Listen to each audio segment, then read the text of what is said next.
Welcome to the SMB Community Podcast with your hosts, Amy Babinchak, James Kernan, and Carl Polachuk. Produced by and for the Small Biz Thoughts community. We're dedicated to making every IT professional a successful IT professional. Threats to client data constantly evolve, so your strategies must evolve too. But knowing where to get good guidance isn't always easy. Well, nowhere will you find more helpful insights from leading cyber protection experts than at the Acronis CyberFit Summit. This year in person in Miami, and you should join. Experts like Eric Simpson, Larry Walsh, and Acronis' Amy Luby will show you how to boost profits, reduce risk, and improve your team's productivity, as well as the latest cybersecurity strategies, technologies, and processes, in person and online. Learn more about the Acronis CyberFit Summit World Tour at acronis.events. Hey everybody, welcome back. This is James Kernan with Kernan Consulting, and really excited to talk about our special guest today on the SMB Community Podcast. She is the founder of Content 10X and is an internationally recognized authority on content repurposing. She's also a best-selling author. Excited to hear more about that. A fluent speaker and podcaster all around the world. So ladies and gentlemen, today's special guest, Amy Woods. Hey, Amy.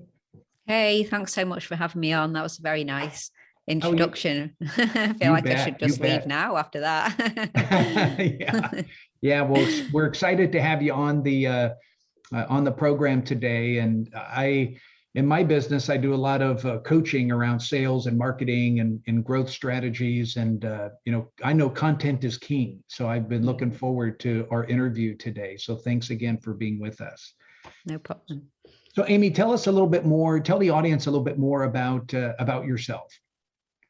Yeah, sure. So I am based in the UK. So I'm over in Manchester in the UK. I started off my career as a management consultant. So after graduating from business school, I did a little bit of travel for a year or so, backpacking type shenanigans, Australia and Asia and places like that. And then realized I had to get a proper job.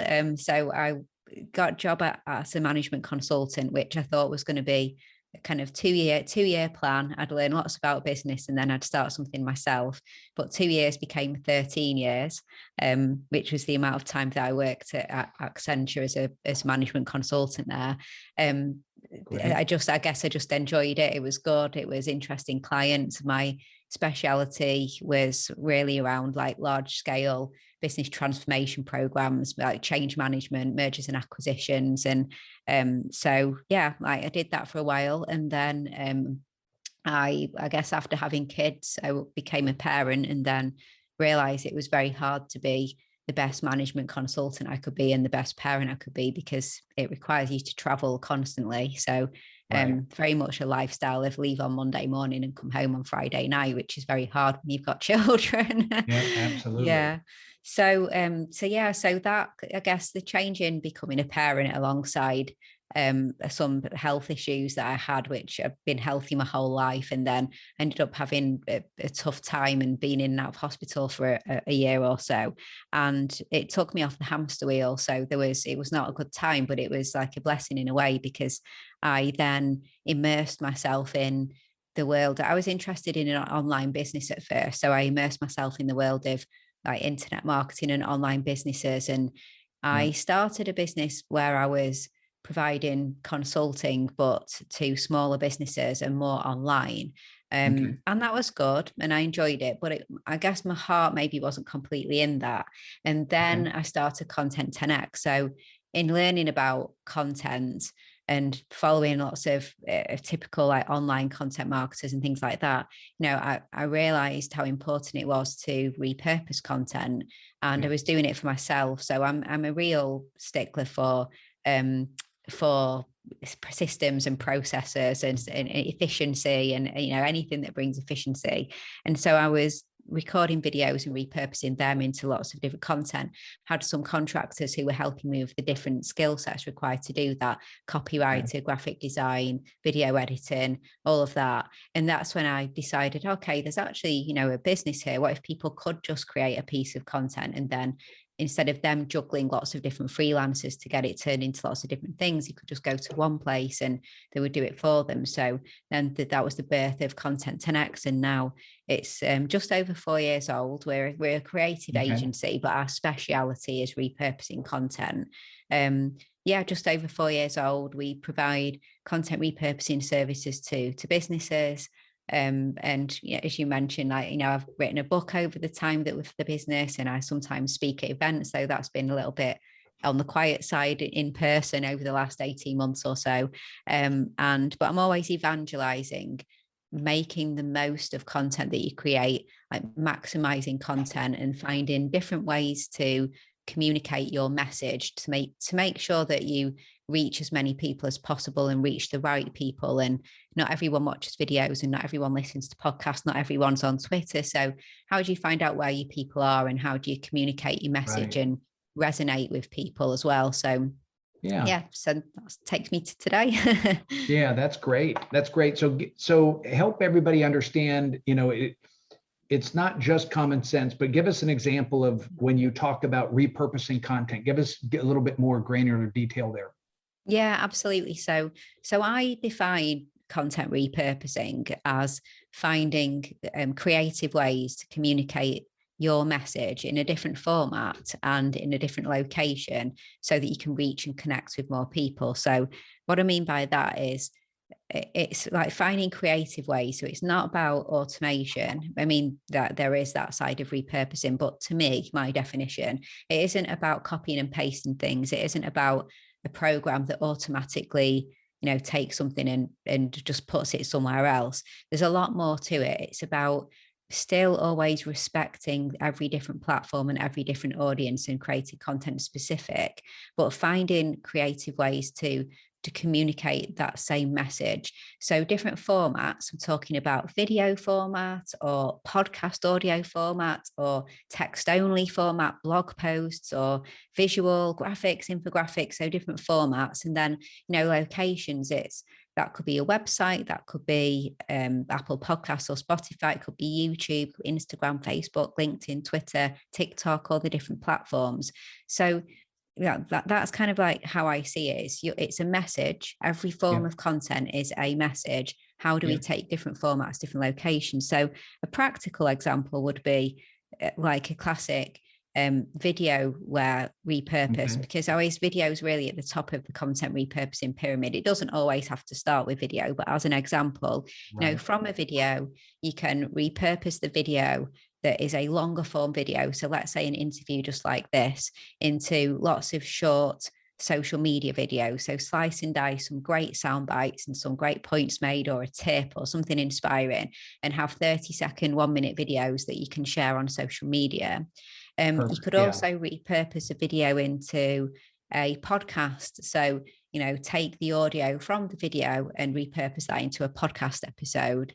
You can do a write-up of a video. So it could be a thought leadership video or a how-to video or an interview, but you could do a write-up, and that video could become a blog post, or it could become an article on another site. It could be a newsletter. So it could be some written content. You could, if it is like a how-to type video, maybe you could create an infographic or some visual content as well.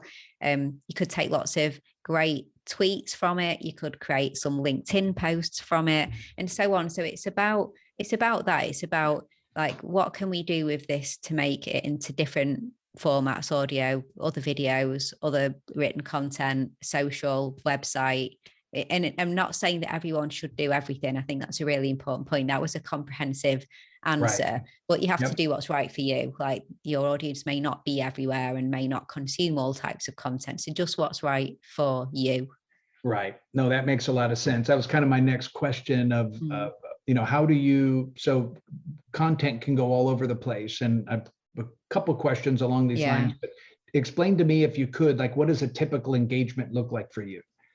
Yeah, sure. So I guess like there's a few different types of engagement, but a typical engagement would be somebody who creates episodic content. So we work with businesses who typically B2B, and they're typically creating content as for marketing, as part of their marketing strategy to get in front of more people, more of their ideal clients, and share the knowledge and expertise.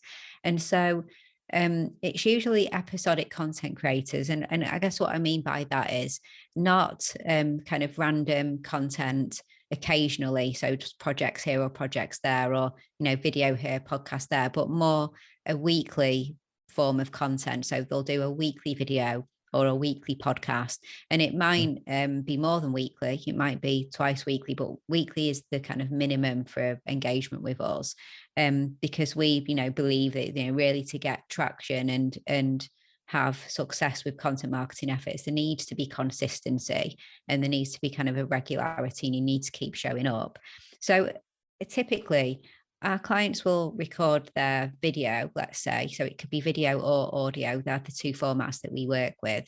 And their kind of commitment ends at the point that they've stopped that record button. So when they finish the content, they get that over to us, and then we'll do final edit and production on that piece of content, so that video or that audio, to turn it into that podcast episode or that video content.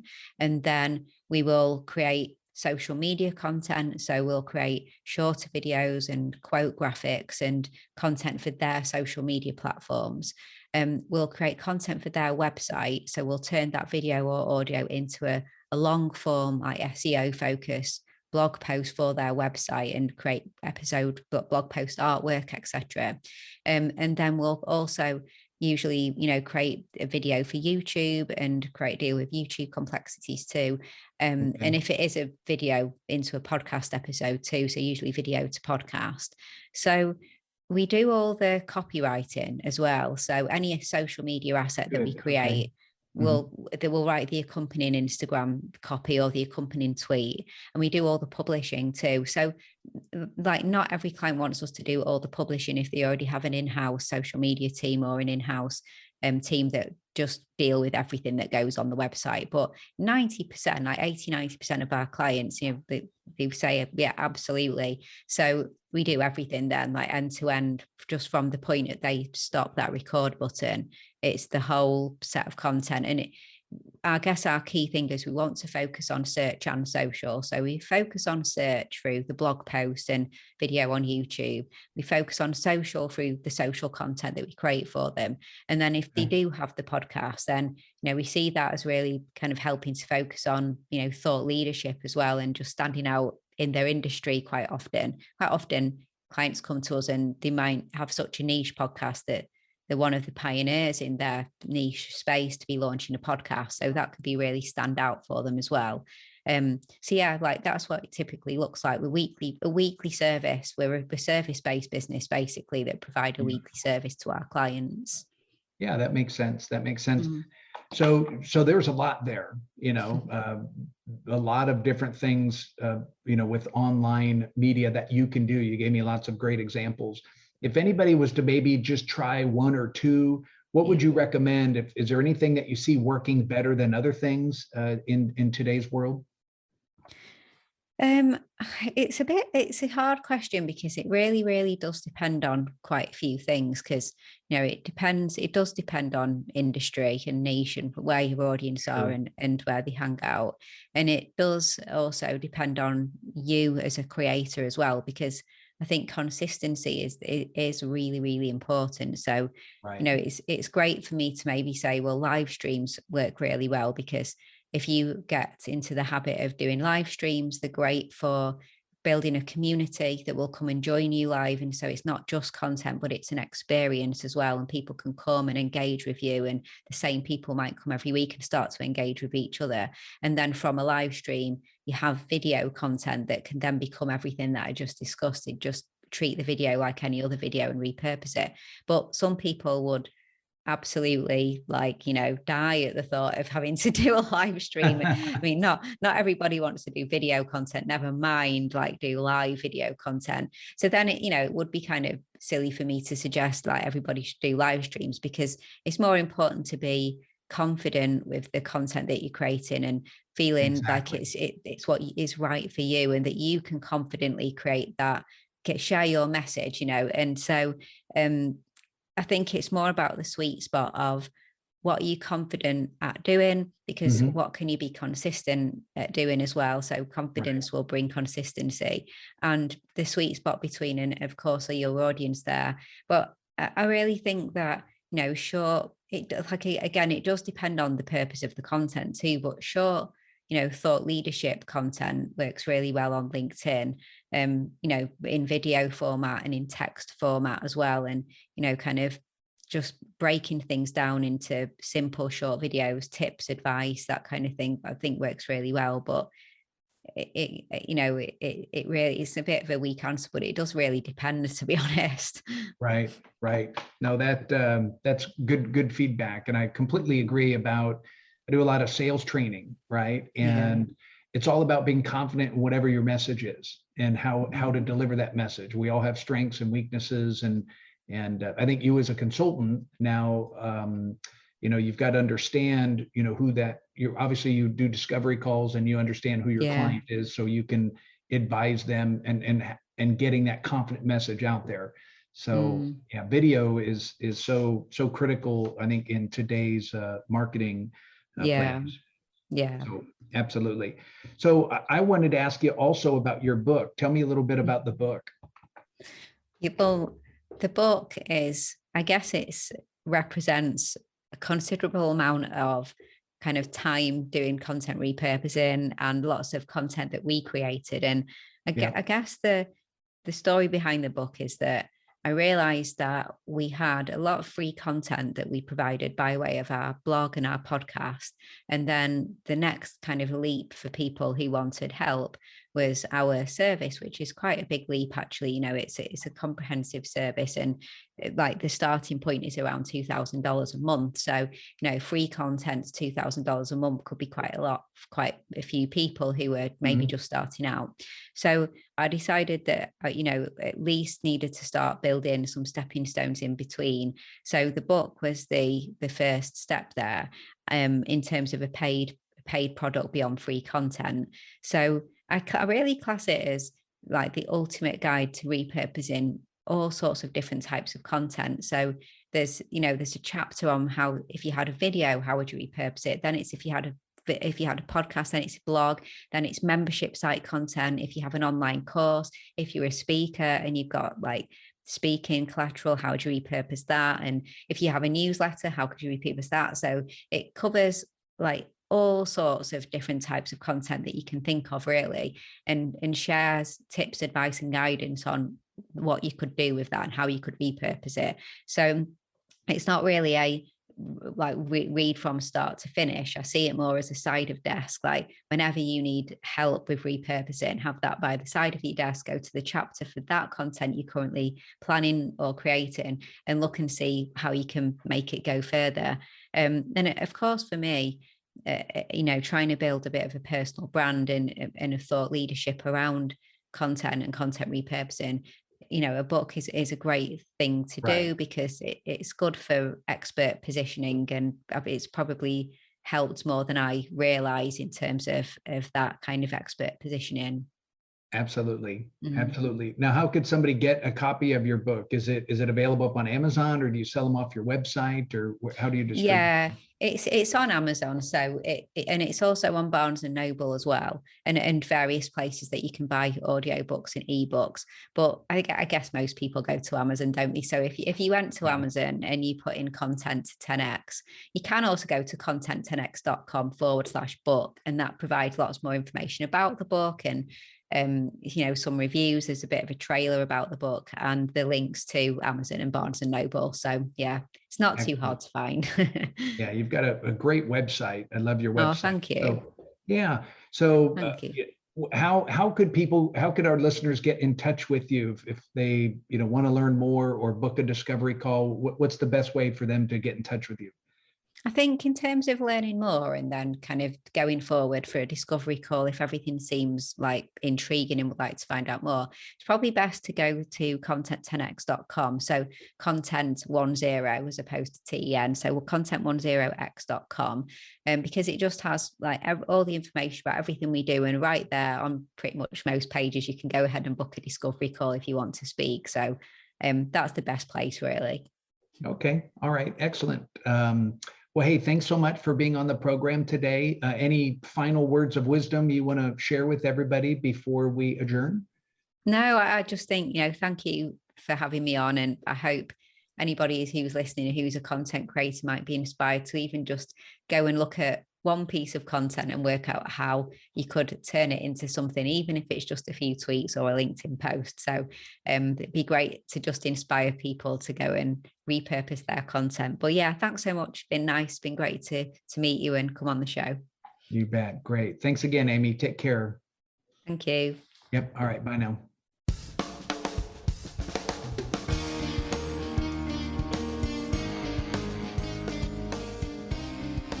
Thank you for tuning in to the SMB Community Podcast. If you found this useful, interesting, or fun, please subscribe, share with your friends, and give us a thumbs up on your favorite social media. Please check out the show notes at smbcommunitypodcast.com and give us your feedback.